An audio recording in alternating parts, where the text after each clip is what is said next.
Seja muito bem-vindo ao quinto episódio Os Contadores, um ambiente aqui dedicado para contar histórias e experiências de empresários contadores e também contadores que estão revolucionando o mercado contábil com inovação e tecnologia. Eu sou o Matheus e hoje eu tenho a ilustre presença de dois caras que são meus fãs, admiro demais, são meus investidores, são meus sócios, são meus padrinhos, são os verdadeiros caras. William e Eduardo, que hoje são sócio da Audax Contabilidade, há mais de 17 anos aí, revolucionando o mercado, mudando o mercado, trazendo novas inovações, tecnologias. Sejam muito bem-vindos. Obrigado, Matheus. Obrigado pela presença de vocês. Obrigado, Matheus. Obrigado mesmo por estar aqui, é uma honra. E aí hoje, ainda com um pouco desse vinho aqui, vamos trocar uma ideia, um papo. Na Audax não podia ser diferente, não pode faltar bebida, né? Bebida, costume da Audax. E hoje eu queria trocar uma ideia bem bacana com vocês, até expor também, acho que a minha gratidão, né, por vocês, acho que vocês que tiveram esse olhar um pouco mais comigo, né, e ter essa loucura de investir, de sempre estar investindo, sempre inovando, trazendo novas pessoas também. Sério, minha gratidão por vocês, tá? E de começo, já queria saber, né, e conversar com o pessoal também, como é que foi esse começo da Audax, né? Eu sei que vocês tiveram outras contabilidades, outros sócios, e como é que foi esse encontro de vocês dois, né? William e Eduardo, e o porquê desse novo empreendimento que hoje é bem reconhecido aí no mercado. Então, começando, né, as histórias contábeis têm a mesma data, né? O escritório de origem meu, a Quality Contabilidade, Eduardo CFA Contabilidade, nasceu em 2007, no mesmo mês, maio ali, junho ali de 2007. Só que aí em 2008 o Eduardo entrou no escritório lá e eles eram vizinhos, eram próximos. E eu estudei com o irmão do Eduardo. Na época o Eduardo pediu uma referência para o irmão e falou: meus brothers abriram uma contabilidade do seu lado, qualquer coisa vai lá. E ali surgiu uma amizade. A gente começou a trocar ideia, mesmo com cliente diferente, se ajudar muito. E quando foi meados de 2011... 2012, aí o Eduardo tem outra parte da história que é melhor para ele contar. Era sócio de outros dois contadores, e aí por diversos motivos a gente decidiu não continuar, e aí em janeiro de 2012 juntou as duas contabilidades, né? A gente fez uma fusão ali, na contabilidade estava o William e os outros dois, então ficamos 4 contadores. Isso até setembro de 2014. Foi quando a gente separou, saiu de lá. E aí é quando tudo que existia desde 2007 de uma daquelas contabilidades que fez a fusão, a gente veio, foi super tranquila a divisão, e a gente veio para o plano piloto e mudou o nome da contabilidade, porque é hoje que é a Audax Contabilidade, que é o que todo mundo conhece. Inclusive fez 10 anos agora em setembro, esse nome fez 10 anos agora em setembro. A trajetória da empresa, tudo começou em 2007, mas a mudança de nome, essa roupagem nova, o olhar diferente, que é o que aconteceu ali, foi em 2014 para cá. Então são 10 anos que você pode dizer, é um marco de mudar a visão de negócio da empresa. O mindset mudou ali 10 anos atrás. Legal.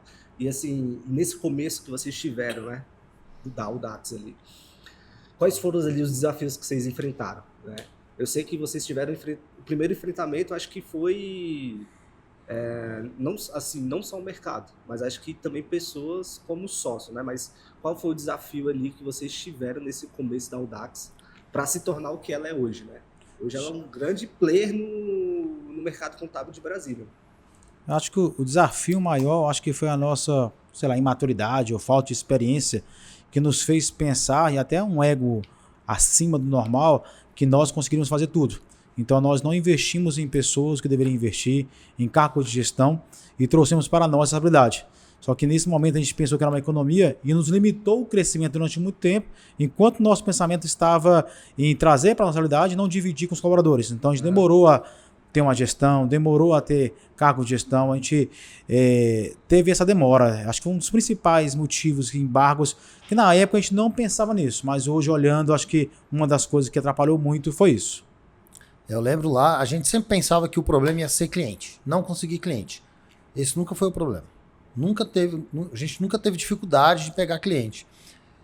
E com isso a empresa sempre cresceu. Todo ano, acho que só teve um ano que eu me recorde, eu posso estar errado, que quando a gente olhou assim, teve a quantidade menor de clientes do que do ano anterior. E também a gente sempre teve durante toda a jornada pouco churn, que fala, né, a saída de clientes. Então esse não a gente achava que ia ser o maior problema, não era.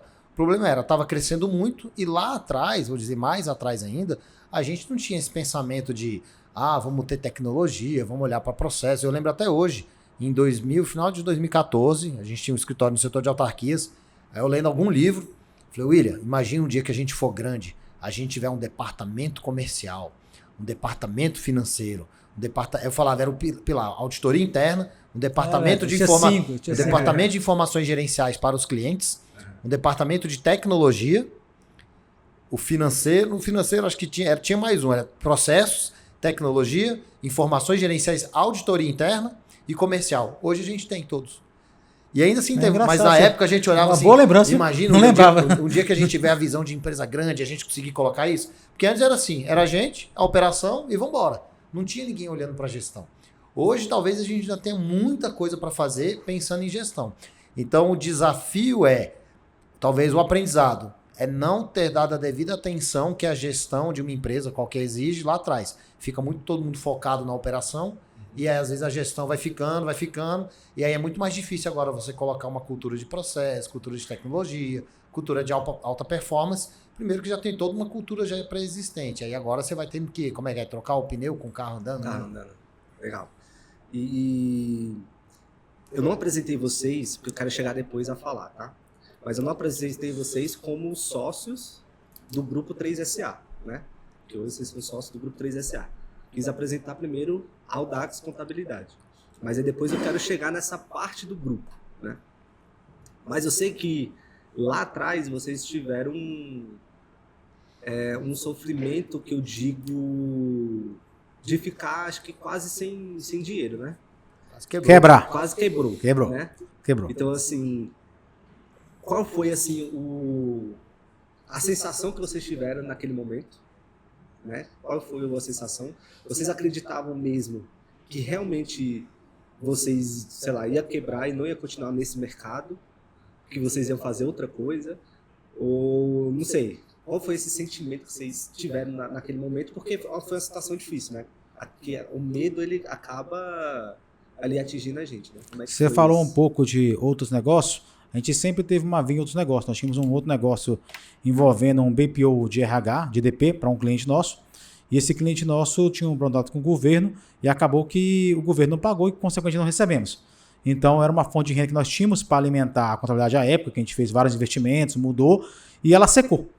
E aí secou, a gente entrou numa bola de neve bancária, vamos dizer assim, tal, várias coisas. E aí, mais uma vez em maturidade, a gente vendeu carro, vendeu casa, vendeu apartamento, tirou a aplicação pessoal, cada um tinha, colocou. E nessa hora eu reconheço que a maior parte foi minha. Eduardo falou assim, cara, não vai adiantar, velho. Vai fazer, vai durar 2, 3 meses, nome sujo. Eu falei, não aceita meu nome sujo, vamos resolver isso. Acabou que deu 6 meses, a gente voltou para meu estaca. A gente tinha alguns compromissos de dívidas e mingou. Eu lembro da gente chegar a ponto de um dia eu tava sentado na minha cama, eu lembro até hoje falando com ele no telefone, cara, se é assim, vamos pegar a última linha de crédito que a gente tem, vamos pagar essa dívida aqui, porque é uma dívida de pessoa física, ou seja, uma pessoa que ajudou a gente. Uma pessoa que ajudou a gente. Já fiz o cálculo, a gente precisa de 200 mil para pagar toda a rescisão de todos os funcionários. Então vamos pegar esse empréstimo, paga eles, a empresa vai quebrar, porque não vai ter como, e tu recomeça de novo com o nome sujo na praça, a gente se Mas aí recomeçar no mesmo ramo. A gente no mesmo ramo? Talvez no mesmo ramo. A gente falou em consultoria. Consultoria. A gente não chegou a pensar nisso. Eu sempre disse assim, cara, pensando no pior. E o William, nunca tive o nome sujo. Vendeu a casa dele na época. A casa e outros patrimônios, mas o grande bem de valor era a casa dele. Vendeu todo o dinheiro da casa e colocou na empresa. E na época eu falei, não vamos usar esse dinheiro para continuar pagando os compromissos bancários. Por quê? Se a gente fizer, vai ficar um ano pagando, depois de um ano torrou o dinheiro e a dívida lá, não vai quitar o patrimônio. Mas aí acabou que a gente decidiu junto, que fez isso, passou um ano, o dinheiro acabou. Mas aí foram acontecendo outras coisas, né? Que melhorou a situação. É bom você falar isso, quando eu estava com a Dona Nath, e a gente falando sobre isso, né? que eu funciono muito bem sob pressão. Acho que quanto maior a pressão, mais eu funciono. Então, eu lembro na pandemia. A pandemia é outra história mais para frente. Mas nessa época, foi a época que a gente começou a fazer consultoria tributária, recuperação de crédito dentro da própria Taxal, da Audax. Não existia Taxal ainda. E aí era uma coisa nova para a gente. E foi quando surgiu isso, exatamente, essa renda que entrou cobriu a que saiu desse projeto de BPO de DP. Então foi assim, foi muita troca. Né? Foi, na hora que surgiu isso, ele alimentou essa nova fonte de renda. Assim. Mas assim, eu acho que a grande coisa foi não desistir, não jogar a toalha, sabe? Por mais que parecesse mais óbvio, né? Pegar a última linha de crédito, demitir o pessoal, a gente tinha uma surpresa todo mês, uma surpresa boa. E a gente conseguiu chegar do outro lado. Legal. E vocês sempre tiveram esse sonho de Audax ser esse escritório, tipo, ser um player maior do mercado, ter muitos colaboradores, ou vocês tiveram outra visão, mas que consequentemente acabou se tornando a Audax o que ela é hoje? Eu acho que você falar do início não era essa visão, mas quando a gente fez em 2014, acho que essa era a ideia, né? Nós tínhamos a ideia de pegar os clientes grandes, né? Você pode falar um pouco mais. Assim, não vou dizer que era um sonho. Na realidade, vou ser bem honesto. Era, cara, eu quero ter meu próprio negócio, ter autonomia, trabalhar e ganhar bem. Comecei assim, por isso que eu fui. Claro que com o tempo você vai gostando do negócio e aí você vai começando a ter vai nascendo ali um propósito diferente do que seja só esse aqui. Em 2014 a gente falou isso, não, vamos trabalhar com cliente grande, cliente do real, a maioria dos contadores não querem, e é onde você vai muito pro lado do network, e isso obviamente vai fazendo que você tenha que ter mais pessoas, crescer, e os negócios vão surgindo. Não é uma coisa que a gente mirou assim, daqui a 2 anos a gente vai ter a contabilidade, uma empresa com 100 funcionários, essa é a nossa meta. Nunca foi uma meta olhar para isso. Meio que acontece por conta dessa decisão de querer atender empresas grandes. Não tem como, empresa grande você automatizar, tem como, mas depende muito de relacionamento. E relacionamento é ter pessoas capacitadas lá para tratar no dia a dia. Então essa é a decisão, essa decisão talvez ela arrasta isso, ela cria esse efeito colateral de você ter que crescer, ter que ter muito colaborador, porque é o perfil de cliente que a gente... Isso aqui foi decidido, atender esse perfil de cliente. Cliente que é exigente, cliente que quer atendimento high ticket, vamos chamar assim, né? Entendi. E como é que foi, que até indo para agora um outro desafio, né? Que foi a questão da pandemia, né? Nessa época eu estava na Audax e eu estava no departamento contábil ainda. E eu realmente... De Audax? Não, de idade mesmo lá nessa época. Eu acho que eu tinha 24. Tá falando de 2021. Foi 2020, março de 20. Porque eu entrei na Audax, eu tinha 22, 23. Quando eu entrei na Audax. E eu, particularmente, como colaborador, eu tive medo. Vou ser demitido. Porque a gerência, na época, chamou todo mundo e conversou, falou, cara, melhor você já se preparar o colchãozinho de vocês. Eu falei, mas não tenho nada. Mas eu lembro disso. A gerência foi quem deu o comunicado, mas foi tudo tratado ali na diretoria, que a gente já eu e ele 2 gerentes.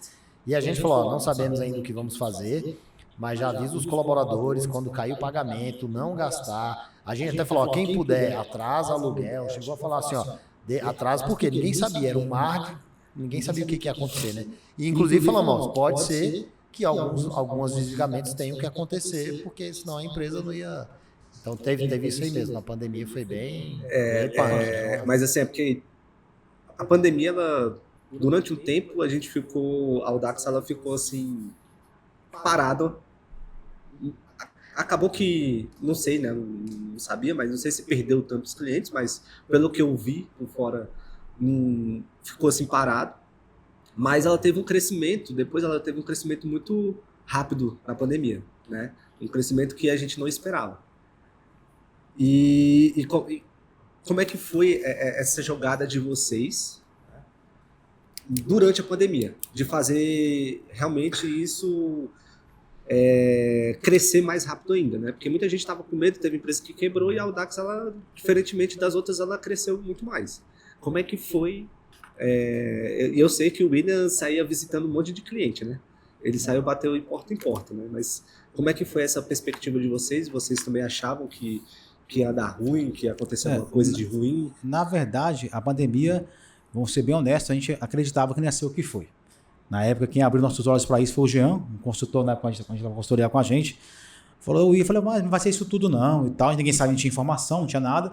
Aí ele falou assim, William, presta atenção. Pode para você não ser isso tudo. Mas digamos que seja para os colaboradores. Se um pegar, todos vão para casa. Como é que fica a operação? Foi nesse momento que eu falei, Eduardo, ele tem razão, velho. Ele tem razão. Vamos ter que fazer. A gente fez um plano de contingência, que aí tem o Renato, que é o nosso TI até hoje, há mais de 10 anos, TI, que ele conseguiu colocar aí, sei lá, 50 pessoas, como pessoas tinham na época, 70 pessoas, tudo em casa, em home office, e sim, sei lá, 2, 3 dias?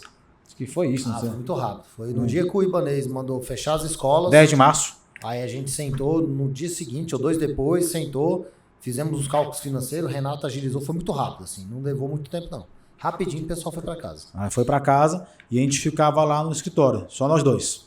Não tinha ninguém, todo mundo estava em home office, só tinha só nós dois, que pelo menos uns 15 a 21 dias, as 3 semanas com nós dois, até começou a voltar um pouco os gerentes e tal.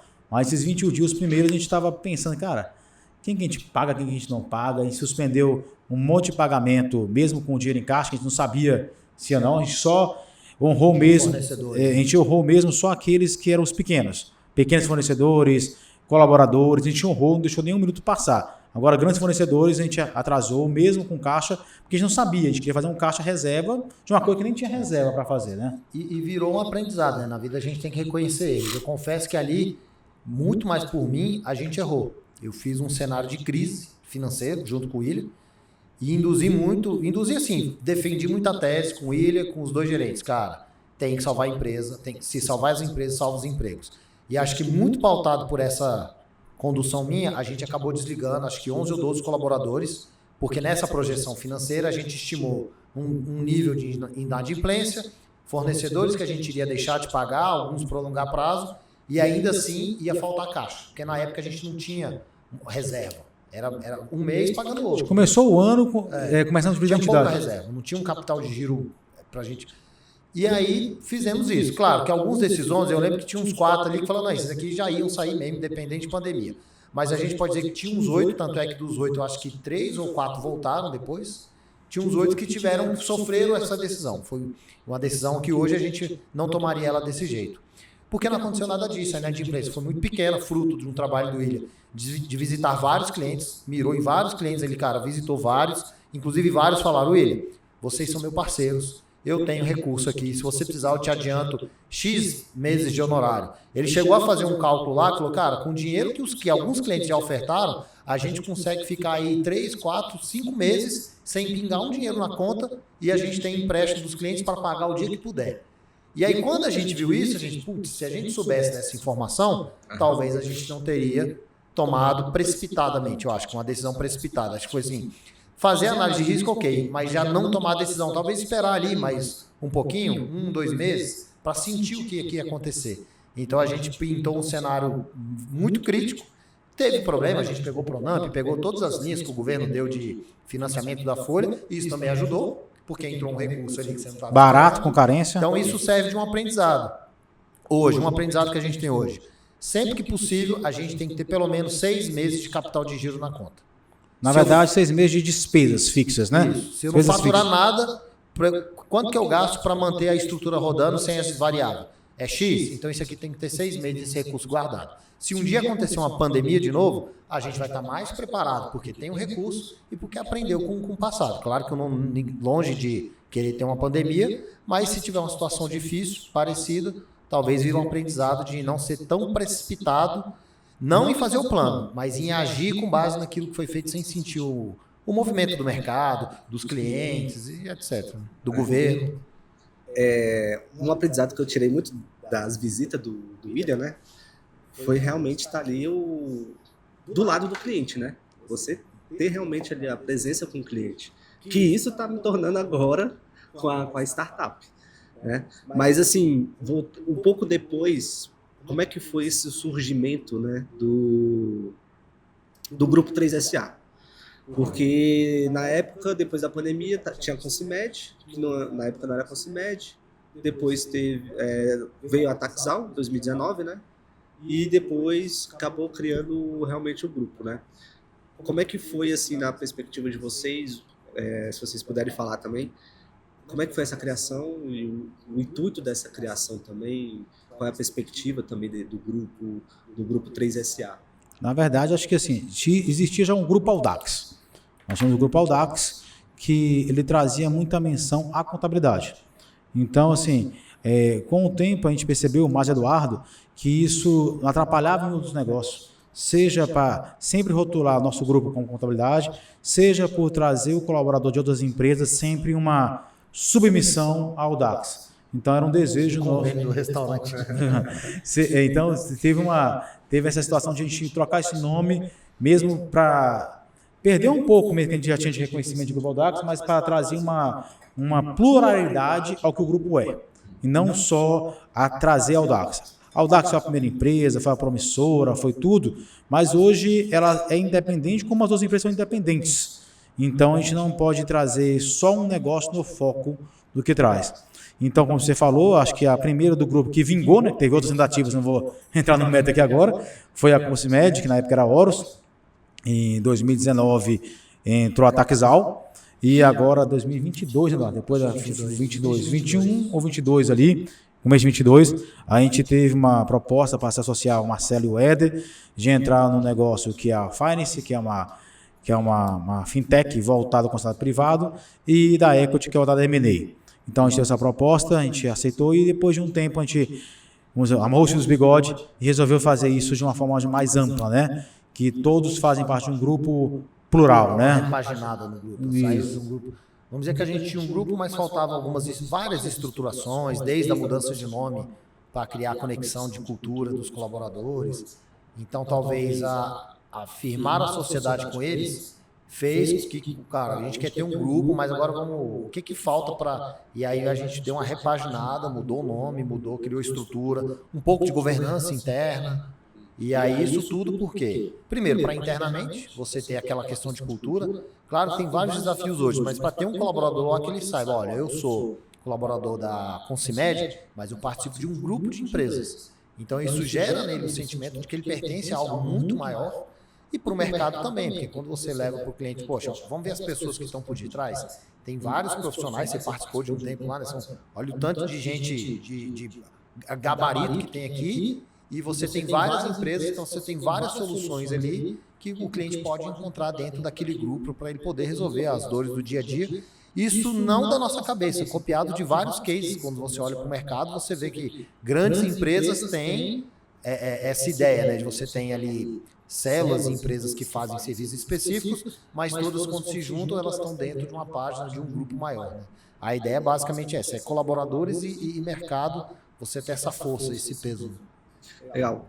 E pegando essa visão de vocês do grupo, porque hoje o contador, ele não pode ser meramente contador, né?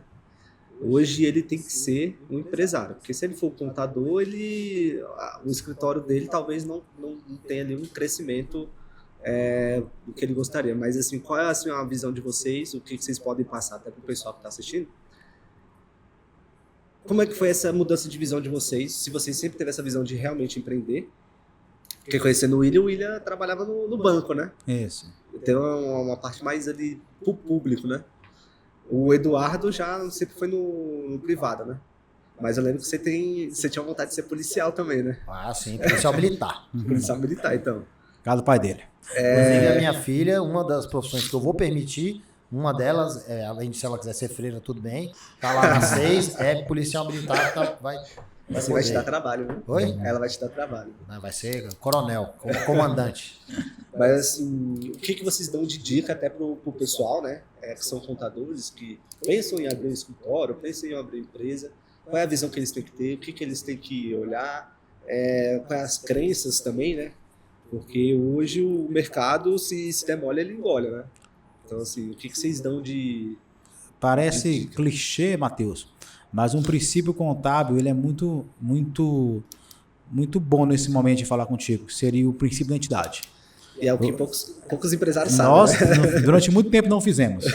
Então, assim... Até 2020 ainda era meio bagunçado. Na pandemia, a gente começou naquele ano, por isso foi mais fácil. Acho que começou a arrumar. Quando eu estava com os outros sócios, até 2014 tinha entidade, tinha. Quando ele juntou 2014, a gente até 2020 não tinha.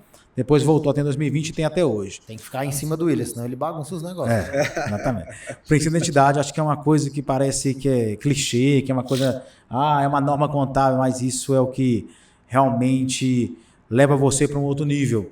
Porque principalmente quando o negócio é pequeno. Quando o negócio é pequeno, ele é altamente rentável. Quando fala de nós saímos da CLT e fomos empreender. Quando você fala que é pequeno, você dobra, triplica o teu salário, mas você, na verdade, você não está tendo salário. Você está tendo um resultado que seria para reinvestir na empresa. Aí você retira ele como salário e você não tem como reinvestir na empresa. Você trava o crescimento da empresa por uma satisfação imediata.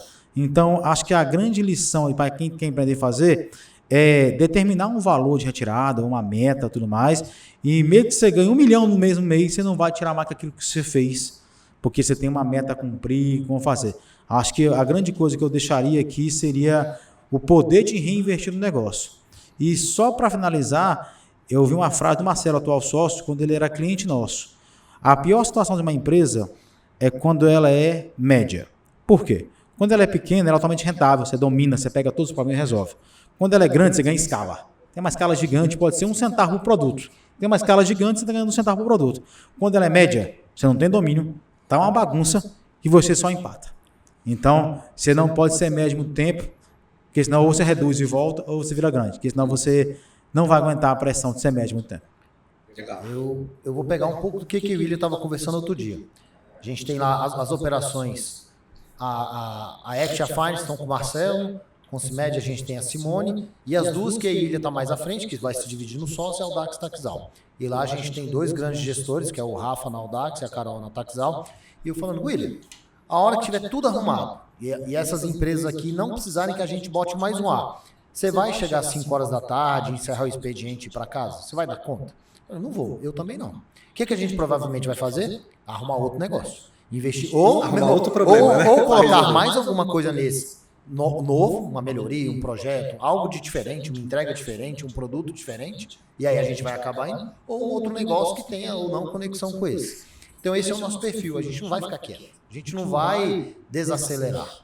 E aí, Eduardo, mas o que isso tem a ver com o que você quer dar de conselho para os outros contadores? Se é isso que a gente vai fazer, a gente tem que procurar pessoas para o nosso time que tenham esse mesmo desejo, que tenham esse mesmo perfil, esse perfil da inquietude, de trabalho árduo, de não ter tempo ruim para as coisas.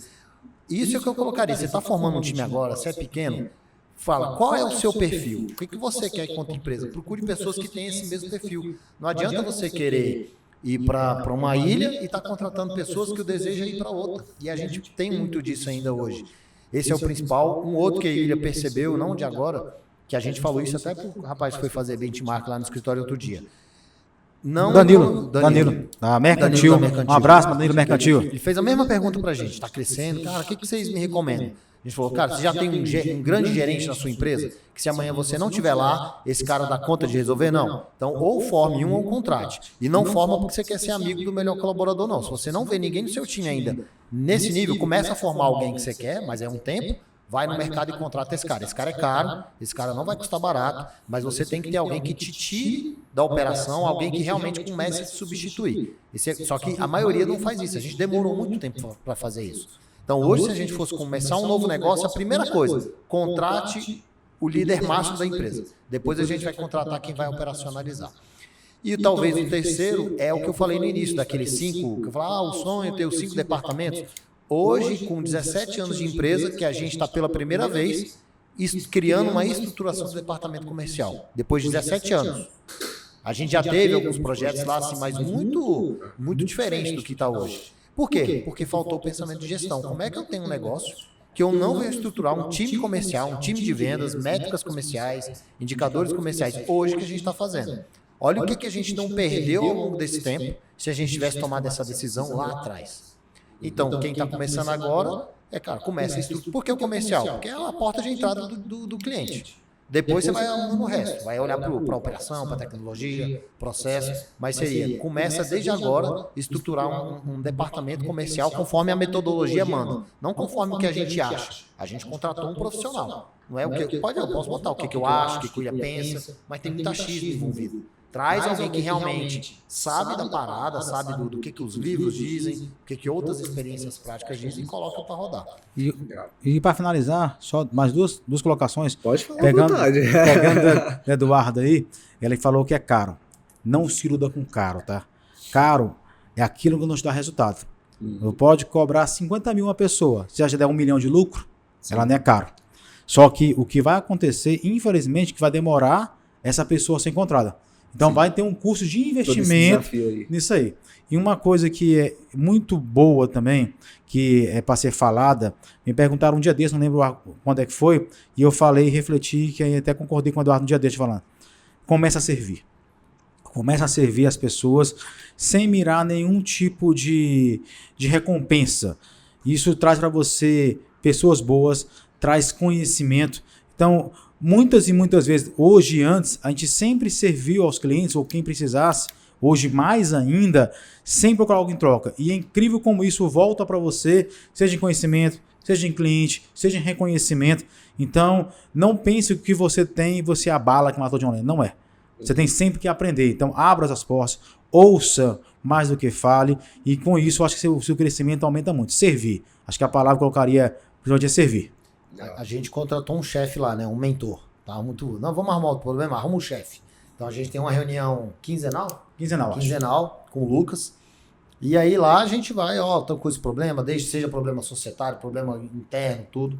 E aí ele falou pra gente assim: se vocês fossem montar um novo negócio hoje, o que é inegociável? Primeira coisa que vocês vão fazer. Aí a gente falou: ter um sócio operador ou ter um gerente que vai cuidar da operação. E ele: e o que esse cara tem que ter? Qual é a primeira coisa que vocês colocam? Aí a gente falou: mais humildade e menos ego. Antes de qualquer coisa, tem que ter isso. Que é o que o William falou. Você vai servir, quando você serve muito, significa que você tem o quê? Você tem muita humildade. Você tá ali para fazer. E o ego, por quê? É querer ser, tem que ser o holofote, tem que estar à frente. Então, ao longo desses 17 anos, a gente identificou essa característica. Do que tá dando certo, tem essa característica. E o que tá dando errado, geralmente está invertido. A humildade tá mais e o ego tá mais. Então é um ensinamento que a vida deu pra gente. Então eu tô à frente do RH lá, constantemente eu friso com as meninas pra gente enfatizar isso nos processos seletivos. Claro que é difícil, né? Você só consegue perceber isso ao longo de conviver com a pessoa. Mas é alguma coisa que a gente já colocou como premissa básica. Então a gente às vezes conhece alguém e fala: pô, gostamos desse cara porque, sei lá, tem uma humildade, uma simplicidade, sabe? Você não é aquela pessoa que chega vendendo milhões de coisas. Não, é isso aqui, isso aqui não está pronto ainda, isso aqui está com problema, mas isso aqui está rodando desse jeito. Você percebe que tem uma honestidade, uma humildade de falar o que está bom, o que não está. Isso é muito bacana. Né? Legal, bacana. Até colocar um ponto para vocês aqui, né? Porque assim, quando eu era da Audax, eu me espelhava muito mais no Eduardo, porque ele era muito mais operacional. É o mais chato. E ele era muito metódico, assim, né? Ele explicava a parada mais de 10 mil vezes, mas até sem entender. E também porque eu gostava de ficar atrás da cadeira, né? Era o meu perfil lá tempo atrás. Só que agora não, eu já estou me identificando mais com o do William, que é ir comercialmente. E eu estou nesse desafio, né? Hoje de encontrar realmente um sócio operador, um sócio bom, para ajudar na operação, porque hoje minha operação ela tá me sugando muito e eu não tô conseguindo vender. Você falou isso aí, eu lembrei, eu tava no evento da Moai, você me ligou: Eduardo, queria a sua opinião. Cara, eu tô aqui com a empresa, tá rodando, mas eu tô num dilema. Se eu for pra rua vender, eu não consigo ficar lá dentro entregando, operacionalizar. Se eu fico dentro operacionalizando, eu não consigo na rua vender. Ou eu contrato alguém para operação, ou eu contrato alguém para comercial. Queria ouvir a sua opinião. Aí eu falei: Matheus, há muito contragosto, eu vou te dar uma sugestão, que contrate alguém para operação. Por quê? Porque era muito mais fácil, a gente que é de operacional, contratar alguém para comercial e ficar sentado onde a gente gosta. Mas eu falei: Matheus, pode olhar, a maioria dos cases de sucesso dos empresários, os empresários que estão lá no topo, tem a veia comercial. A maioria, ou vários. Você pega vários casos e olha, não que o operacional não possa crescer, mas o cara em algum momento ele tem que virar a chave, ele tem que ser o cara do relacionamento. Então, se você é operacional e contrata um comercial, como é que você vai... E você não sabe comercial, como é que você vai validar o que o cara está fazendo? Como é que você vai saber se o tanto, quantidade de reuniões que ele faz está batendo meta ou não está? Você tem que viver. O operacional não, você já sabe fazer, é muito mais fácil você treinar, bota alguém para fazer aquilo que você já sabe e vai para a ponta, que é o coração do negócio, é o comercial, né? O Flávio Augusto falava isso, né, Eduardo? O Flávio Augusto falava assim, ele é um dos caras que a gente gosta muito e tal, ele falava que só ia abrir uma empresa com estrutura pronta, a própria WhatsApp ele abriu com um cheque especial, mas já tinha uma estrutura de gerente, tudo pronto, e ele falava, beleza, tem a melhor equipe, tenha tudo, mas saiba de uma coisa, a equipe tem que saber que se ela não fizer, eu faço. Ela nem pode sonhar que você é refém da equipe. Ela tem que saber, você não opera assim, eu vou lá e faço o programa. Você não vende, eu vou lá e vendo. Não é todo dia que você está vendendo na rua, você está no começo da sua operação. Mas todos têm que saber que se faltar um dia alguém, os donos, os sócios, a operação, não vai deixar cair. Tem alguém que vai fazer. Então, acho que viver a operação que o Eduardo falou é muito importante. Então, nosso início, pô, a gente ia para a junta, ia para a receita de pé, passamos todos os perrengues que podia passar, a gente passou com isso aí. E isso fortalece muito a história. As pessoas pensam que o crescimento tem a ver por não passar por problemas. É o contrário. O crescimento tem a ver por superar os problemas. Toda gente torce que vai vir um problema novo, que vai ser uma oportunidade de melhoria. E aproveitando, queria te fazer uma pergunta, Matheus. O podcast é seu, mas é uma pergunta para você. Pode fazer. O que é liberdade para você? Liberdade para mim? É. Cara, liberdade é eu acordar e não... E acho que, assim, ter a preocupação de viver a minha vida. Pode melhorar? Melhorar bastante. Melhorar então, a sua resposta, não entendi. Tomar um vinho no podcast é uma liberdade. Não, mas hoje a liberdade para mim, na verdade eu não tenho liberdade ainda, né? Hoje eu tô em busca dessa liberdade. O que seria essa liberdade? Hoje a liberdade é eu poder sair a hora que eu quiser com a minha família. Quando eu vou casar agora, né? Ninguém pode ser feliz o resto da vida. A vida toda, desculpa. Então, assim, quando eu tiver minha família, ter essa liberdade de... Até de sair, assim, num restaurante, eu não olhar a questão de preço. Uhum. É massa você falar isso, Matheusinho, porque, assim, nós todos, eu também pensava isso, e de uns tempos para cá comecei a agir diferente quanto a isso. Porque, assim, nesse mundo de empreendedorismo, Eduardo tá aqui do lado, não deixa mentir. Umas 10 ou 15 vezes, no mínimo, por ano, a gente dormia rico e acordava pobre, né? Com sonhos que apareciam. Precatório, não sei o quê, investimento do não sei o que vai virar. Tudo que ia virar, uma fazenda na barreira, tal, tudo isso a gente passou. E chegou um momento que o Eduardo parou de se iludir. Cara, a gente não vai mais gastar energia com esses sonhos mirabolantes. Ninguém ganha uma bolada, mas tem que trabalhar.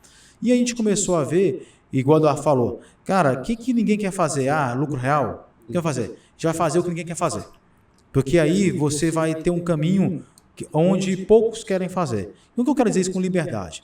Aí eu ouvi um dia no podcast também, falando que liberdade é você fazer aquilo que você não gosta. Não ser refém do prazer. Então, e chega no nível de liberdade tão grande que você procura mais coisas que você não gosta para você aprender a gostar depois. Então, uma coisa que eu não gostava, era comercial. Então, agora eu tô gostando. Então, eu vejo as pessoas falando assim, não, eu não gosto mais disso. Que bacana, velho. É uma oportunidade de você ter a sua liberdade, de não gostar de uma coisa e mesmo assim fazer.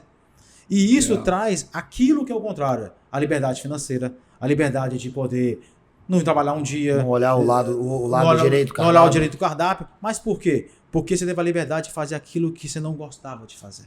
Isso te traz o que você gosta de fazer de uma forma muito tranquila. Eles perguntam, Ira, quantas horas por dia você trabalha? Quantas forem necessárias. Eu não meço a hora, eu começo 8, acabo às 18. Eu tiro 2 horas de almoço. Falei com o Eduardo, domingo eu estava fazendo compra minha esposa no mercado, ligou um cliente para marcar uma reunião segunda, a gente fechou o contrato segunda. Eu atendi ele domingo. Então, mas domingo você não pode trabalhar, você não pode atender, você está com a sua família. Não tem isso. Então, assim, o que tem que entender é que não tem essa carga horária. E não é um peso. Isso não é um peso para mim. Não é um peso, eu tenho que trabalhar à noite, final de semana, eu ir em viagem. Isso não é um peso. Isso demorou a não ser peso para minha família, minha esposa principalmente. Mas hoje ela entende perfeitamente. É super tranquilo isso. Então, assim, você ter essa liberdade de fazer o que você não gosta, te traz uma liberdade muito boa. É verdade. E você lembrou aí, eu estava conversando outro dia com um colaborador lá que estava falando, de olhar o sócio, tá vendo lá, o cara tem aquele carrão, aquela viaja e eu tô trabalhando às custas dele. Esse é o pensamento de uma pessoa. O pensamento da outra que vai olhar, cara, para chegar aquilo ali tem uma estrada por trás. A pessoa não vai olhar só para a luz do fim do túnel. Ela tá virando o túnel e só olhando para a luz. Mas peraí, qual foi a estrada? Qual foi o caminho? O que essa pessoa fez que não gostava? Abriu mão de fazer de tantas coisas para hoje chegar lá no final e falar, pronto, agora eu tenho essa estrela, acabou não. Provavelmente ele vai pegar autotune para ir em busca de outros. Sempre ele vai estar procurando uma estrada ali, árdua, argilosa, mas ele está mirando em outra coisa. Então tem muita gente que hoje que não quer pegar essa estrada, não quer fazer o que não gosta, fica refém ali daquele momentâneo, que não é que seja errado, é uma escolha de vida, mas fica olhando para quem optou por esse caminho e tá talvez lá botando a mão na estrela e falando, lá, tá vendo? Eu que tô aqui trabalhando, aquela pessoa tá botando a mão na estrela. Mas qual foi a estrada? Qual é a escolha que foi feita? Isso é um aprendizado que a gente tem e que a gente falou outro dia. Talvez não vai parar. Resolver um problema, qual é o próximo? Qual é a próxima estrela que a gente quer buscar? Muita gente foge do problema, né? Quer fugir. Aí é o que eu falei, não se dá a liberdade de escolher enfrentar o desafio. A liberdade é mais fácil você não enfrentar o desafio. Você decidir não ter o desafio, é mais fácil. Você toma a decisão e não tem que ficar até tarde, não tem que atender um telefonema no domingo, não tem que ficar até noite estudando uma legislação, porque é mais fácil. Você tem ali, ok, mas aí você também não vai lograr o êxito de quem escolheu e deu certo lá na frente. Legal. Voltando agora um pouco mais para a área contábil, né? Toda e qualquer empresa existe problemas, existe desafios, né? Hoje, lá na Audax, né? Quais são os desafios que vocês enfrentam hoje? Né? Qual é aquele que vocês pensam que dá um trabalho que vocês ainda estão tentando resolver e é uma dificuldade muito grande que vocês enxergam hoje que até outras contabilidades, parceiro de vocês, também tem essa dificuldade, né? A gente conversou isso hoje, vim pra cá, foi ontem, não lembro, a gente conversou sobre isso. Cara, acho que foi no hoje. A gente falou assim, cara, tem uma situação nossa que a gente sabe que é um problema hoje, mas a gente sabe que é só questão de tempo para ela se resolver. Então, acho que você saber que está doente, está tomando um remédio e que com esse efeito desse remédio e tomando todas as dietas possíveis, você vai sair do problema, é isso. Eu acho que o nosso grande desafio hoje é o que o Eduardo falou um pouco, é uma maturidade, vamos dizer assim, da empresa como um todo, a empresa inclui as pessoas, de como lidar com o desafio de crescimento. Porque hoje nós enfrentamos uma geração como toda, um mundo que ele é imediatista. Uhum. Ele é imediatista. Igual o Eduardo falou, eu quero o carro, eu quero não sei o quê. Cara, são 17 anos, são muita coisa. Então, teve um problema em outra empresa, na Taxal, a colaboradora falou assim, num encontro que teve de liderança, William, como é que você se lidar com os problemas do dia a dia? Como é que você faz no dia a dia? Eu falei, cara, eu acho que essa maturidade de viver essa experiência me trouxe tanta, vamos dizer a palavra aqui, tanta mais tranquilidade. Porque antigamente tinha um problema de 10 mil, né? Tinha um problema de 20 mil, 30 mil. Os últimos é 4 milhões, 8 milhões, 7 milhões, 5 milhões. Perde e voltou, 2 milhões, o que eu faço? 2 milhões, então assim... Então a gente já passou por isso, digamos que não se assusta por mais nada. Não é que o problema seja fácil, mas que você já passou por tantos problemas que você vai aprender que no final do dia uma frase que é o seguinte, se você tem um problema e ele não tem solução, solucionado ele está. Então não adianta você ficar brigando contra ele. É lógico que é muito fácil falar aqui no podcast, mas no dia a dia é muito mais difícil de lidar com isso, mas é um desafio diário. Mas digamos que hoje o desafio na Audax é uma questão mais de tempo de maturação. Até porque nós temos uns planejamentos para 2025, a gente começar a adquirir contabilidades, fazer um crescimento mais agora através de equity. Então isso também vai ser um desafio grande para a equipe também, né? Porque nesse desafio a gente vai trazer mais pessoas, trazer outras culturas, vai pegar pessoas que vão se adequar, outras não vão se adequar. Como eu posso falar para você? Outro cliente falou, William, da empresa do início, a empresa que tem hoje, a empresa tinha 25 anos, não tem ninguém da início. Porque eu comparo a empresa a uma obra. Quando você faz uma obra, você tem uma pessoa para perfurar a obra. Outra pessoa levanta a parede, outra põe azulejo, outra pinta, outra emassa, outra põe gesso. Mas a que vende um imóvel, não é nenhuma que fez. É um corretor de imóveis especializado. Então, cada momento da empresa tem uma pessoa que é fundamental e importante. Então, é essa maturidade que a gente tem que enfrentar no nosso dia a dia hoje. Acho que não é a maturidade do início.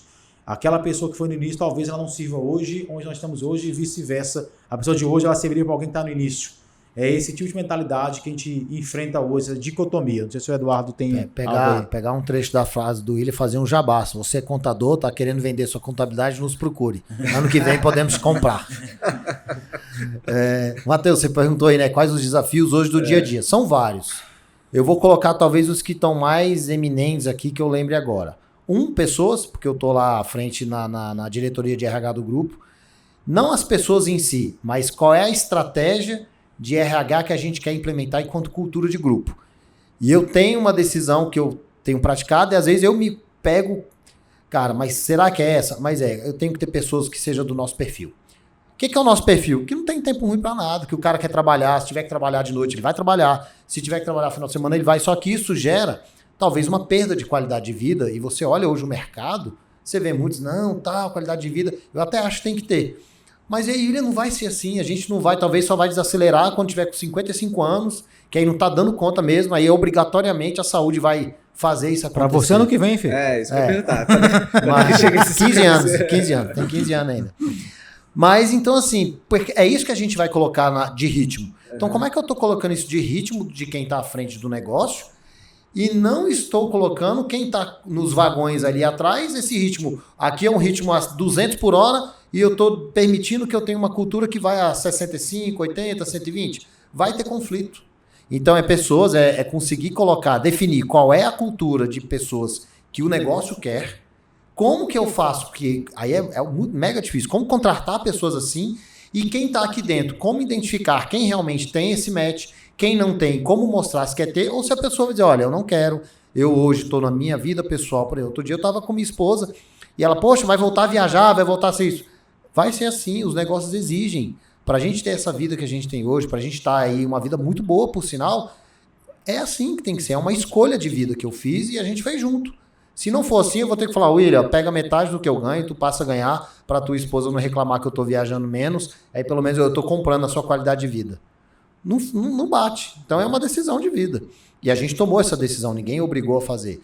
Então a gente tem que ter pessoas dentro do time que tomem essa mesma decisão. É isso que eu quero.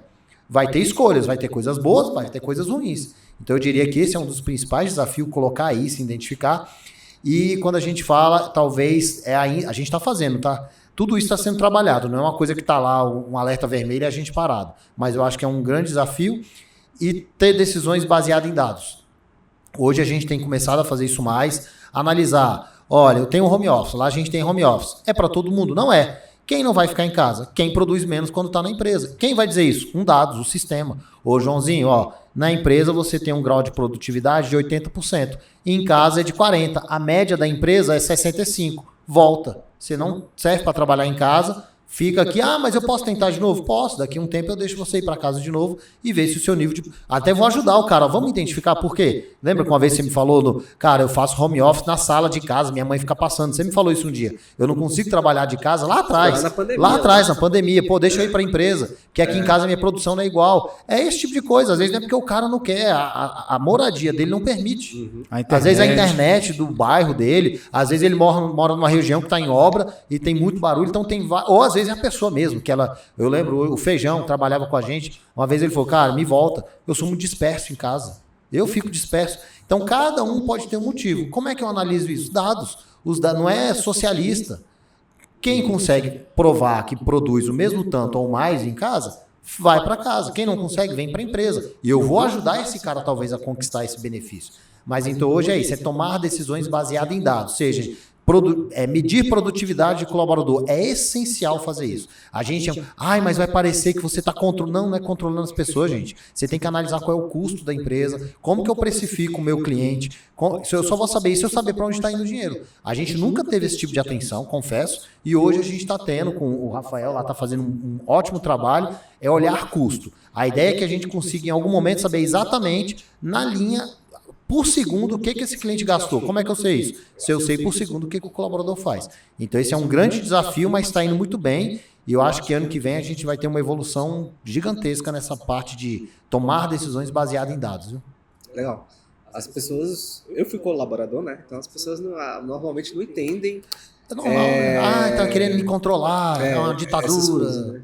Porque ali, querendo ou não, é um negócio de vocês, né? Então ali você não tá também, sendo bem sincero, você também não tá ali para fazer caridade, né? Sendo bem empresarial assim mesmo, né? Então assim, depois eu fui entender mesmo... Se for para ser startup que dá prejuízo, que tenha dinheiro do fundo, né? Depois eu fui entender mesmo depois que eu realmente fui para esse mundo, né? e é muito desafiador. E principalmente startup é frenético, é vender, é entregar, é achar estratégias, mas é muito legal isso. Mas beleza, eu conversando com muitas outras pessoas, né, eles também falam que o maior desafio hoje é pessoas. Acho que no setor em si, né? Pensa uma indústria, né?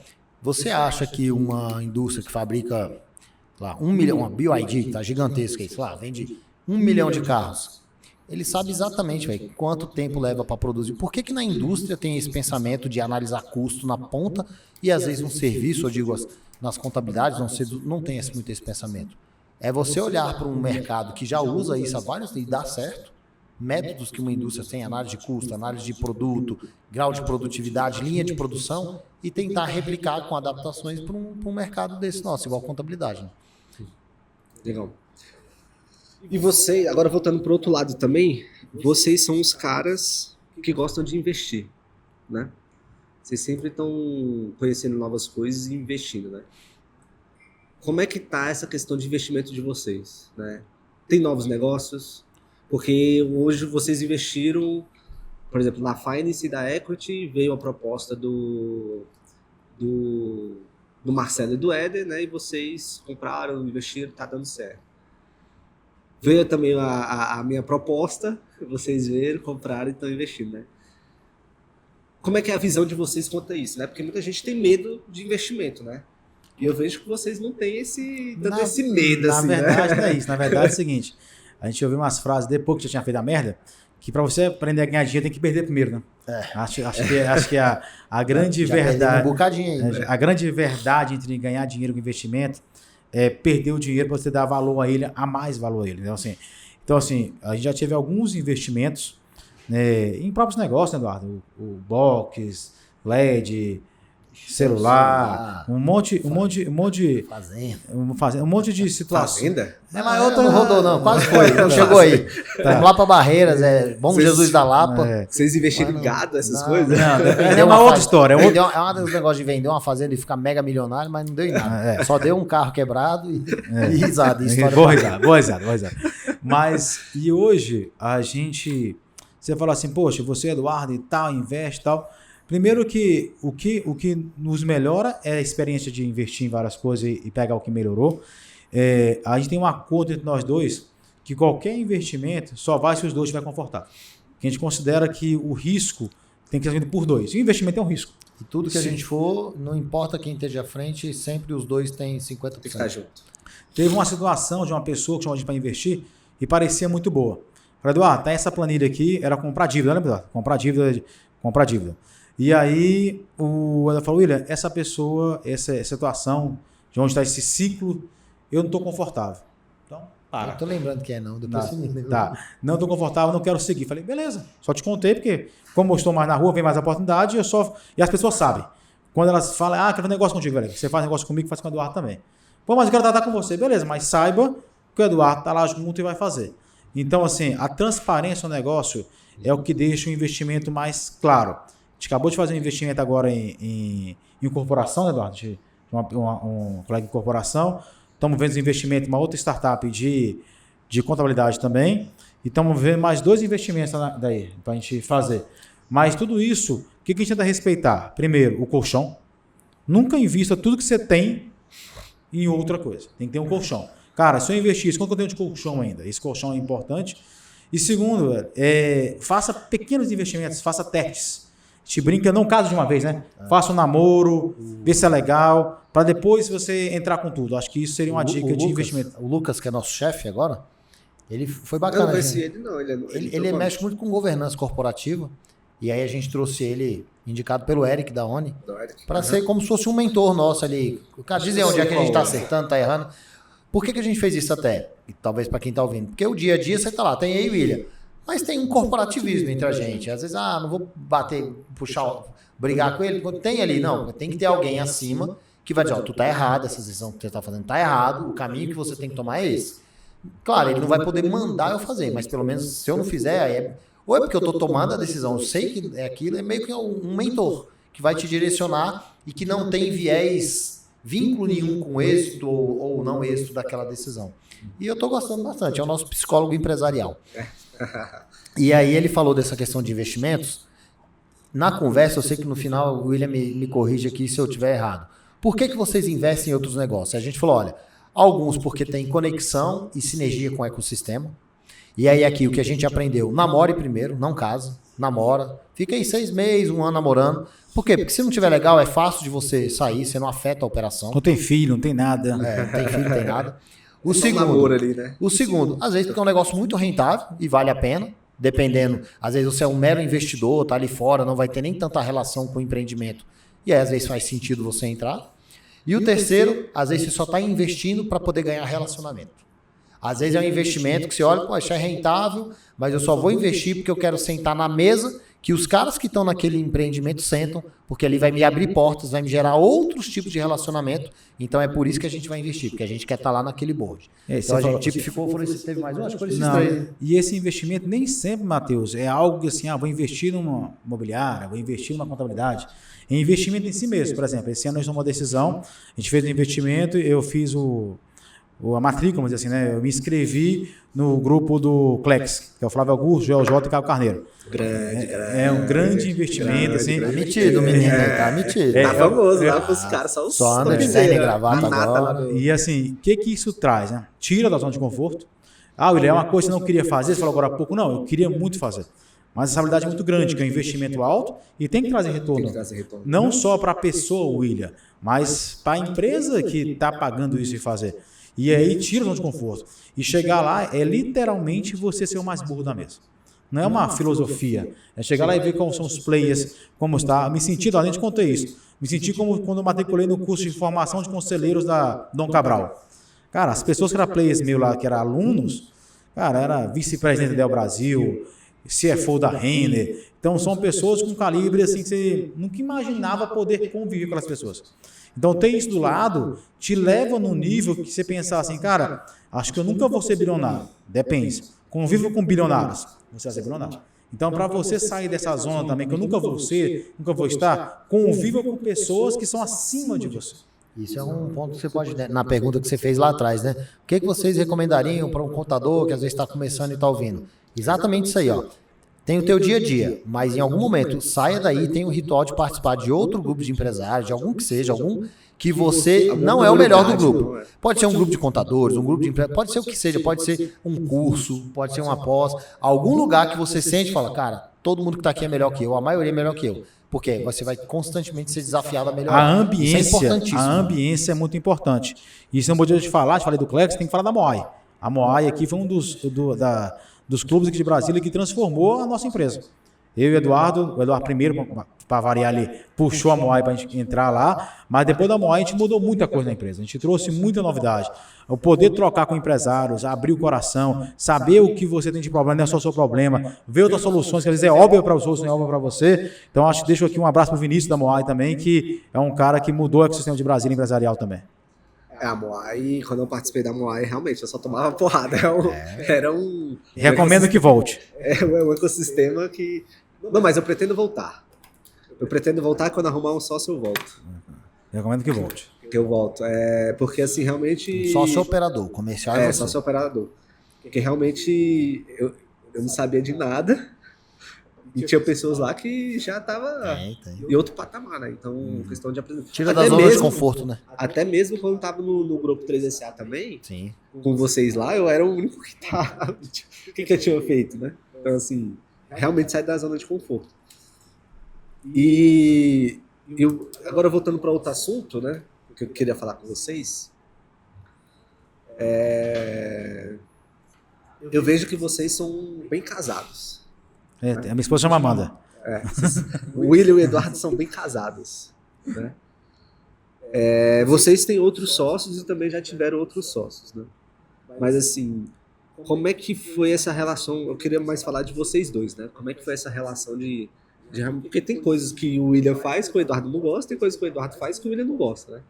Mas como é que é esse casamento de vocês? Porque um dos meus receios hoje é isso. Se eu for encontrar um sócio, vai ter coisas dele que eu não vou gostar e como é que eu vou levar isso, né? até onde eu posso aturar, se somente a perspectiva dele ou o sonho dele tem que bater com o meu.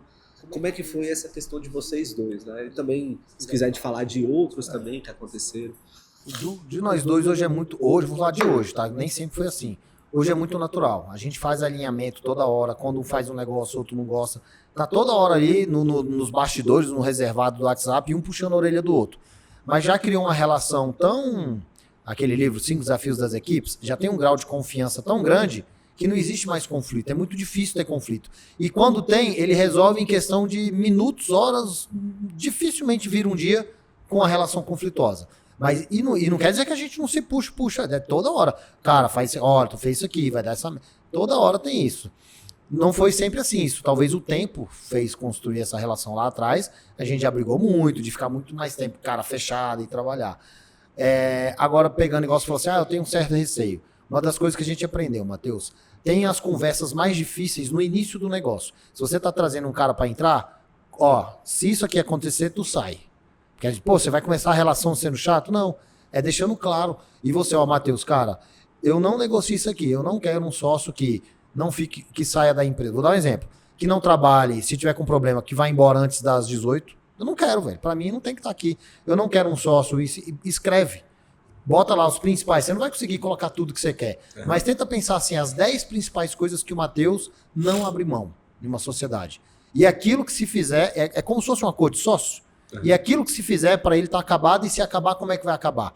Vai ter que pagar alguma coisa? Não vai? Ele é minoritário, você é majoritário? E tu fazer a mesma coisa com ele, porque da mesma forma que você tá fazendo, ele também tem que ter o direito de dizer, esse que tá então tudo bem que ele é um minoritário, é um cara que vai tá tendo oportunidade, mas ele também tem o direito de dizer o que ele gostaria, e você vai avaliar se o que ele tá te pedindo é plausível. Se não for, você vai falar, não, velho, isso aqui eu não abro mão não, eu vou continuar fazendo. Tu ainda quer? Talvez ter essa conversa no início. No dia a dia vai acontecer, trata, não acumula. Aconteceu, pega e trata, faz alinhamento toda hora. Eu diria que das sociedades que a gente teve, você falou aí, né? Foram várias, e as que deram errado, talvez porque o William negligenciou fazer alinhamentos de sócio toda hora, todo mês, que é uma coisa chata, é difícil, é desgastante, mas tem que fazer. Se não fizer, aí por isso que várias delas acabaram não dando certo. É não dizer na mesa claramente o que não tá gostando, dar o espaço pro outro dizer também, né? Legal. Eu acho que essa questão de relação, acho que o Eduardo falou uma coisa de tempo, mas eu diria que é mais que tempo, Eduardo. Passar por momentos durante esse tempo. Porque é muito fácil você falar, não, já teve sempre assim, aí você acabou se acostumando, apesar que o resultado é muito bom e tal, então vamos nos... Como é a palavra aqui agora? Vamos nos... Como o Zagallo falava? Vamos nos aturar. Vamos nos aturar aqui, afinal de contas o resultado é bom. E a gente passou por várias sociedades que a gente tinha um resultado bacana, falou, cara, mas por esses valores eu não quero ficar com esse cara. Eu abro mão do resultado financeiro para não ter que ficar perto dessa pessoa que não tem o valor que eu tenho. Então eu digo que a relação com societária, se for algo que você vai conviver dia a dia, pensa bem, namora bem. É igual casamento, você não pode casar de uma vez. Lógico, tem exceções, né, gente? Tem gente que conhece um dia, casa no outro, é o processo da vida. Passar por esses momentos, vamos dizer que valida muito o sócio. Valida muito quem você é, quem você quer estar, quem que você pode contar com isso. Então valida muito isso, essa questão.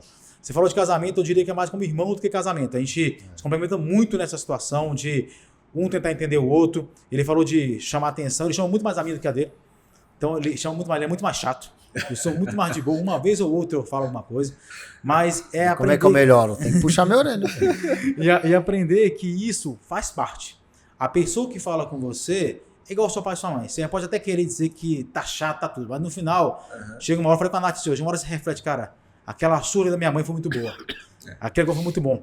Que talvez na hora você não vai compreender, não vai entender. Mas com o tempo, isso também vem a questão de como você reage, a reação.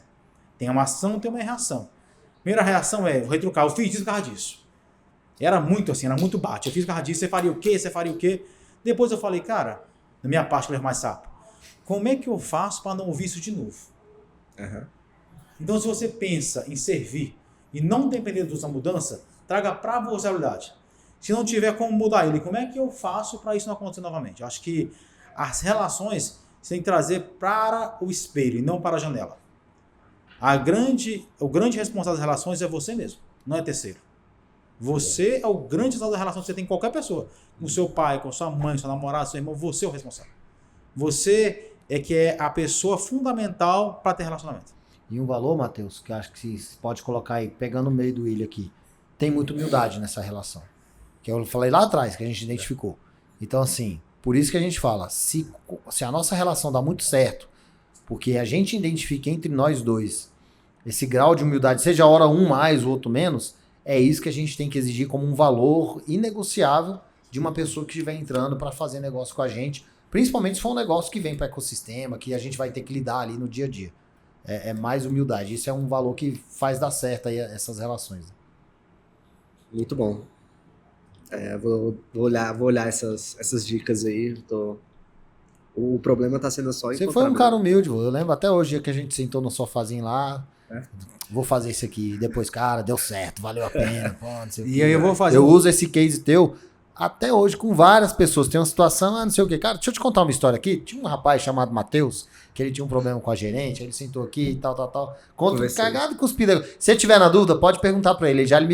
Ele me liberou pra usar esse relato de vida dele como um case de sucesso. Quando ele resolveu olhar pra, como é que o William falou, não ficar jogando o problema na janela, olhar, cara, o que eu posso fazer, mesmo que eu acho que eu não tô errado. Como é que é o do poste que você fala? Pra poder... O cachorro vai no poste, não o poste no cachorro. Esse mesmo. Mas o do Matheus tem outro case que eu conto para as pessoas, que ele é nosso sócio agora, trabalhava com a gente antes, que é o case que nós estávamos na reunião até com Visão. Nós estávamos fechando a venda do Visão e estava o Marcelo na sala de reunião lá de baixo lá, e eu pedi cerveja. Comprei cerveja, o pessoal tomando cerveja lá comemorando, e o Matheus passou assim, cara, que dia que eu vou poder tomar uma cerveja? Eu falei, o dia que você quiser, depende de você. Eu mandei assim, quando é que eu posso sentar na mesa dos adultos aí? Aí ele foi e mandou. Entendeu? Depende muito mais de você. Então, o sonho não é tão grande para te alcançar. Depende do tanto você está disposto. Bernardinho fala isso, né? A disposição de você ganhar tem que ser a mesma disposição que você quer treinar. A mesma disposição que você quer vencer na vida, quanto você quer treinar para isso? As pessoas querem vencer na vida, grande maioria delas. Mas quanto você está disposto a treinar para isso? Qual a sua disposição de treinar? Foi isso mesmo. Eu lembro até hoje esse dia aí. Foi mesmo. Eu levei lá e quando é que eu posso sentar na mesa dos adultos e tomar cerveja? Ele foi e mandou. Fez diferença, fez muita diferença. Aí foi 6 meses depois que vocês me fizeram o convite. Foi 6 meses depois. Muito bom.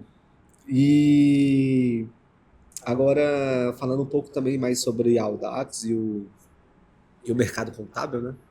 Depois eu vou convidar vocês de novo, mas para vir falar um pouco mais sobre a Taxal, que é uma parada mais tributária, né? Show de bola. E acho que muita gente gosta de ouvir, tem interesse, dúvida, né? Como faz tem isso? dúvida, que é muito complexo, né? Essa parte. O pessoal da Mercantil perguntou pra gente. Perguntou? E acho que falar também da Taxal vai dar um outro podcast também, é muito tempo falando, né? Acho que hoje eu queria dar o foco mais na Audax, né? Na contabilidade. Mas assim, como é que vocês estão enxergando hoje o mercado contábil? E o que vocês estão fazendo, né? Se vocês puderem falar também, né? O que vocês estão fazendo assim com a Audax para não ficar para trás? Quais são as inovações? O que vocês estão fazendo? O que vocês estão investindo na Audax? Como é que vocês enxergam hoje o mercado e o que vocês estão fazendo? Né? Na verdade, né? Desde quando a gente começou, até um pouco antes, Eduardo, 2007, o contador vai acabar, né? Tinha essa história, o contador vai acabar, não vai existir quando mais. Quando a Reut veio para Brasília, o William, a gente tem que fazer alguma coisa. A contabilizei não afetava a gente não, mas a Reut afeta. Então, eu lembro. Então, assim, vamos chegar na Reut aqui, mas a questão é que, eu ouvi hoje no podcast, as coisas tradicionais, elas não acabam. Vai ter sempre uma pessoa que vai querer tradicional, vai fazer. É lógico que você tem que estar atualizando, tem que estar fazendo. Então vamos falar, ele está falando muito de inovação, estão falando da Audax, tal. Cara, tem escritório, velho, que fatura 30 mil, tem 2 pessoas, 3, e o cara tá bem pra caramba. E tá tudo certo. Vamos comprar Tá tudo certo. Tá tudo certo, fatura 100, tá tudo certo. Tá tudo certo. Então, depende muito mais do que você quer do que olhar pro lado. Acho que Harrison Ford falava isso, não sei se você colocou um dia desse aí, que falou que não preocupe, como é que é? Do seu concorrente lá? O concorrente que você tem mais que se preocupar é aquele que gasta mais tempo não pensando em você e olhando para dentro dele. Esse é o que você tem que se preocupar, porque o cara ele não está olhando para o mercado, ele está olhando como que ele faz ser melhor. Então, Aí, esse concorrente, ele tá quietinho ali, só melhorando, não tá nem olhando pra gente. Se preocupe com este. Então, vamos chegar nessa parte, Matheus, vai dar uma introdução. Eduardo leu o livro lá, Feitos para Adorar. Eduardo leu o livro, dá um podcast pra gente, conta lá pra gente.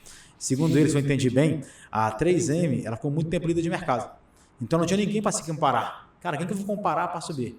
Ela fez competições internas de novos produtos e o Portich nasceu aí. Uma competição interna de um novo produto lá dentro.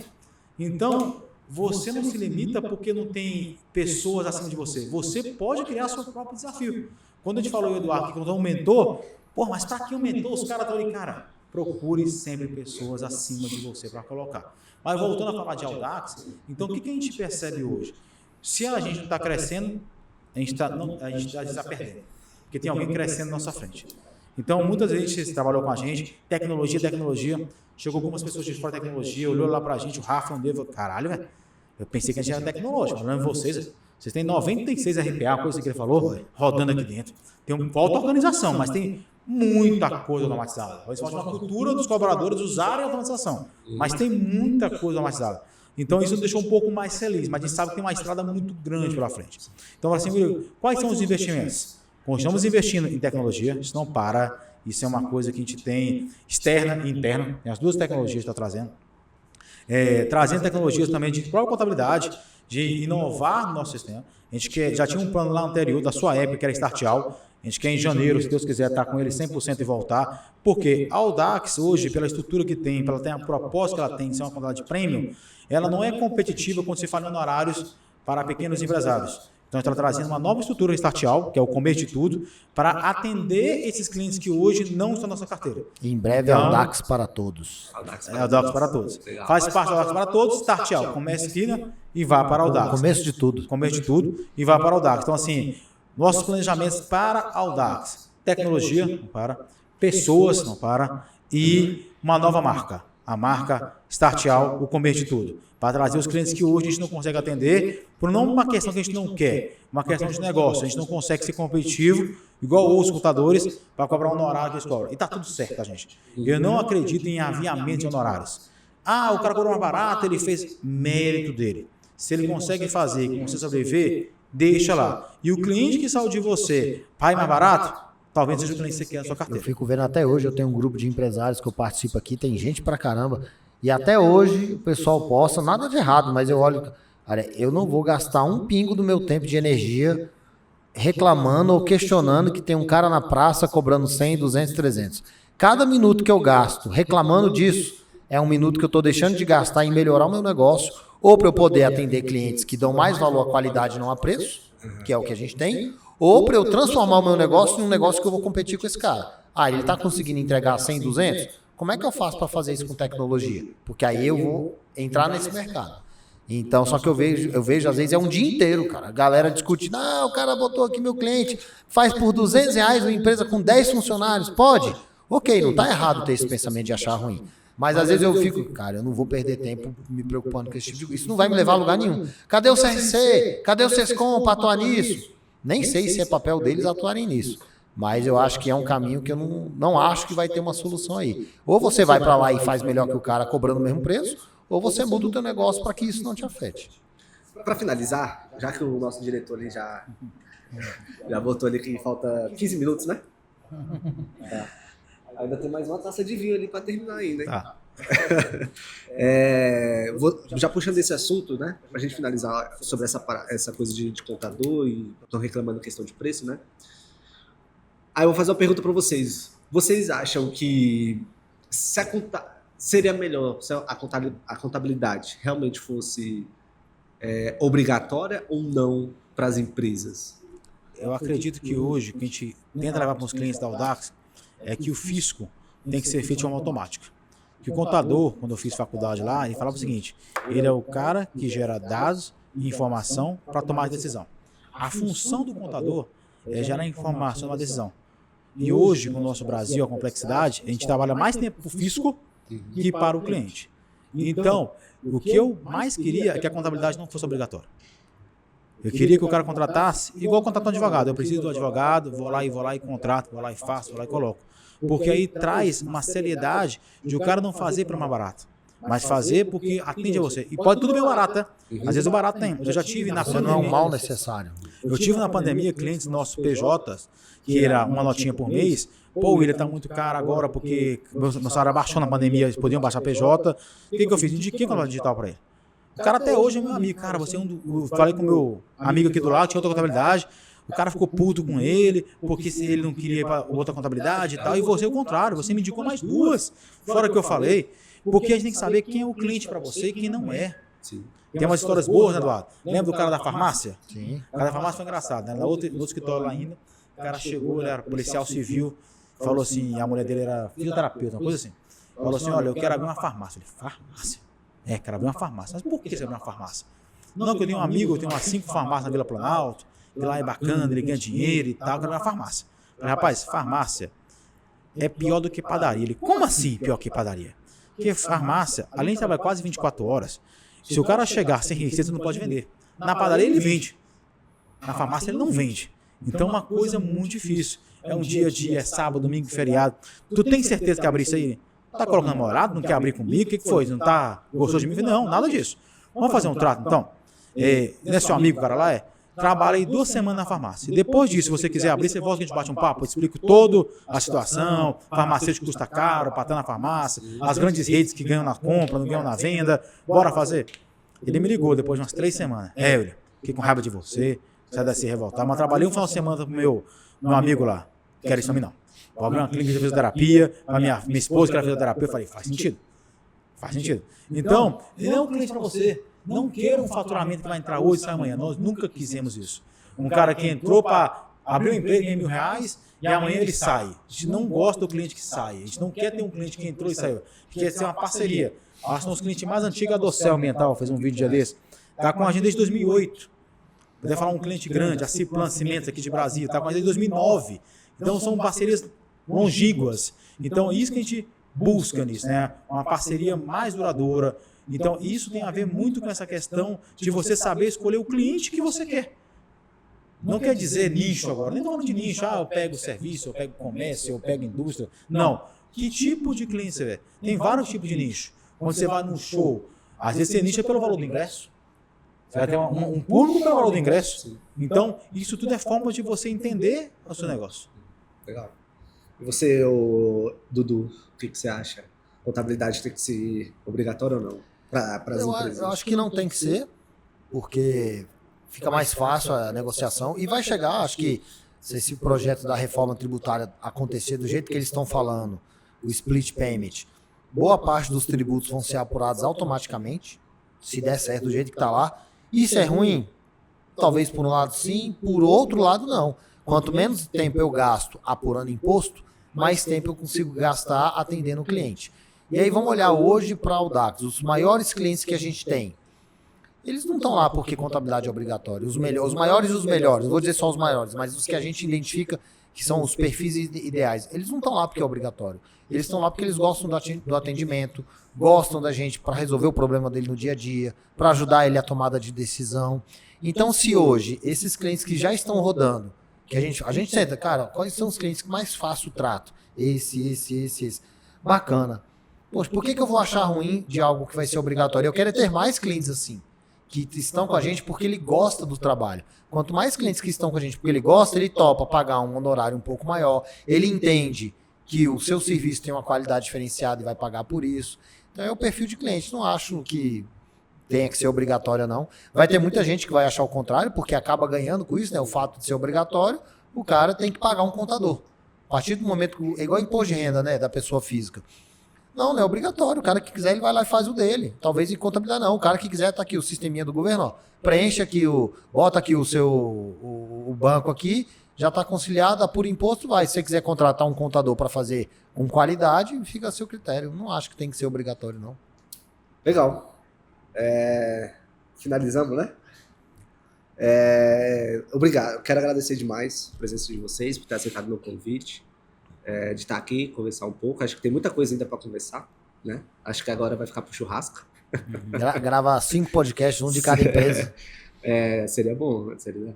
E deixa aí, se vocês quiserem, quem quiser entrar em contato com vocês também, quais são as redes sociais de vocês, LinkedIn, É gravado, né? Pode fazer o Eu não corte, sei né? qual que é, não. Instagram, Eu não sei qual que é. Eduardo Araújo Dias, William Bota Almeida. da Audax. Vamos pegar aqui. Audax é Audax Contabilidade. Tudo junto. Rede social Audax. É, Instagram, que é mais fácil, né? Instagram. Vou deixar o da Audax e o meu aqui, Eduardo Araújo Dias. Eu vou te passar depois, você põe lá no negocinho, é mais fácil. Eu passo por ali. Para quem quiser, É. para quem quiser conhecer, tem um site www.audax.com, sem BR, correto? Isso. O Instagram é Audax Contabilidade, tudo junto. E a rede social, que eu tenho gerado alguns conteúdos aí mais na área tributária, acho que é Eduardo.Araújo Dias, tudo no Instagram. E aí, e o do William... William Almeida. Como é que é? William Almeida, né? É o William com 2 As. Aqui, Underline olha aqui Almeida. agora, calma aí, a gente olha agora aqui. Ó. Ele não consegue nem olhar o... Não, é só botar o William o Almeida que negócio já dele aqui, o negócio já é moderno. Já É William.Almeida, só que com dois As. 2 L's. William com 2 L's. Ponto Almeida com 2 As no início. É Boa. difícil, hein? E é isso. De novo, agradeço demais. Nós que agradecemos. o convite de vocês estarem aqui comigo. Gratidão também por tudo que vocês fazem pra mim, tá? Não. E é isso, a gente finaliza hoje o nosso 5º episódio com os dois caras, William e Eduardo. Muito obrigado, Matheus. Obrigado pelo convite. Muito obrigado mesmo. Muito sucesso pra você. Esse é um Obrigado. menino prodígio. Já passou dessa, né? Já não é mais, não. Já foi. Acho que já foi, não foi? Já foi. Já é o Batman agora. E com essa vista, Maria. Cara, eu gosto muito dessa vista aqui. ó. mesmo. Top. Os Ó, caras são fera, viu? Facilite, viu? E eu que tirei o CNPJ desse. Viu, Brunão? Difícil aqui, ó. Gostei. Eu acho que não vou gravar no outro estúdio, não, quando estiver pronto. Acho que eu vou ficar gravando só aqui, tá? É bonito mesmo. Ter essa vista aqui, pô, maravilhosa, bom demais, muito bonito. A vista de Brasília. Com essa vista aqui, a gente finaliza o nosso 5º episódio. Os Contadores. Obrigado por você estar aí participando. E até o próximo episódio. Até mais. Abraço, Obrigado, até mais. um abraço, viu? Abraço.